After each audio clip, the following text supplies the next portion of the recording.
Everyone, welcome back. My review of Nagi no Asuka from Calm Tomorrow 7, entitled The Sift Two. So this episode was mainly Kanami's episode, obviously, because he woke up at the end of, or it was revealed rather, they woke up at the end of the last episode. So this episode was mainly an episode focused around Kaname and him meeting everyone once again, you know. And it was a similar thing to where when Hikari woke up,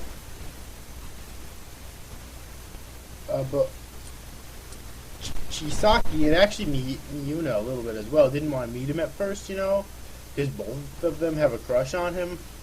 But in a similar vein, when it was the same way with Sayu when Kaname woke up, so that was actually pretty interesting. But also a subplot of this episode was of Miyuna, because it was revealed in this episode that Miyuna does indeed have Enna, although it's not exactly known how yet.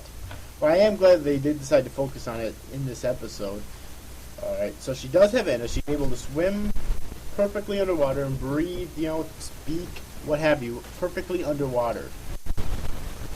It definitely helped her out at the end of the episode, which I'll talk about when I actually get to that part. But anyways, though, I'll get to the summary of this episode now. So yeah. Upon learning of Kaname's awakening, Hikari and the others reunite with him.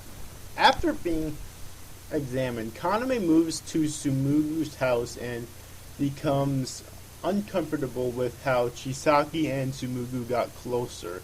In the next day, Sayu, still having feelings for Kaname, is anxious about meeting him again, but when they meet by accident at school, she flees in tears when he fails to recognize her immediately.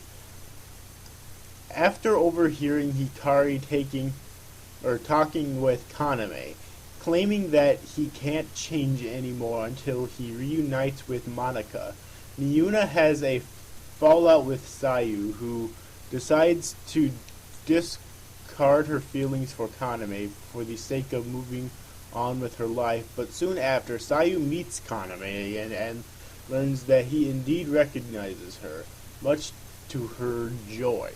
Later that night, Hikari, Kaname, and Miyuna are informed that Tsumugu and Professor Mihashi found a weak point in the sea current surrounding Shio, and this is shortly after they found out that Miyuna actually does have Enna.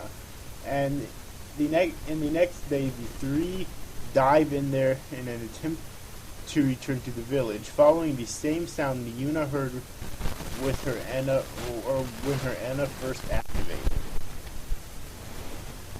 And that pretty much sums up what happened in this episode. It was a very simple episode, but it was still quite enjoyable because obviously we got a lot more scenes with Kaname now, and this is the first time since the time skip that we've had Kaname at all. So 14. Yeah, so this is we've had 3 full episodes with Kaname, and Kaname's one of my favorite characters in the series now, so glad that we finally got to get Kaname again woken up. And just like Hikari, he hasn't really changed at all. His appearance is exactly the same. The only thing that's different is that he woke up naked, obviously, but his appearance was exactly the same. His height, weight, age, all of that's exactly the same. All of that was exactly the same when he woke up. And we do also get several scenes in here in this episode with, like we did in the last episode as well, with Hikari constantly mentioning Monika, so it's clear that he wants Monika to wake up soon. Alright, I'm not sure if she's going to be, actually, yeah, she probably will be the one to wake up, because I wouldn't imagine they'd have a separate wake-up scene for Hikari's father or anything, considering he's not a main character. But so I'm gonna predict that in the next episode, if not the episode after that, Monika's probably gonna Monika's probably gonna wake up.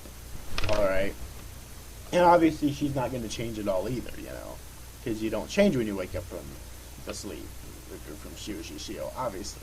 So, but that pretty much sums up what I wanted to say about this episode. Alright, the animation, as always, is beautiful, and I'm just really enjoying this series so far. So yes, but anyways, overall I hope you enjoyed this review, guys. See you after, guys. Thanks for watching. Bye-bye.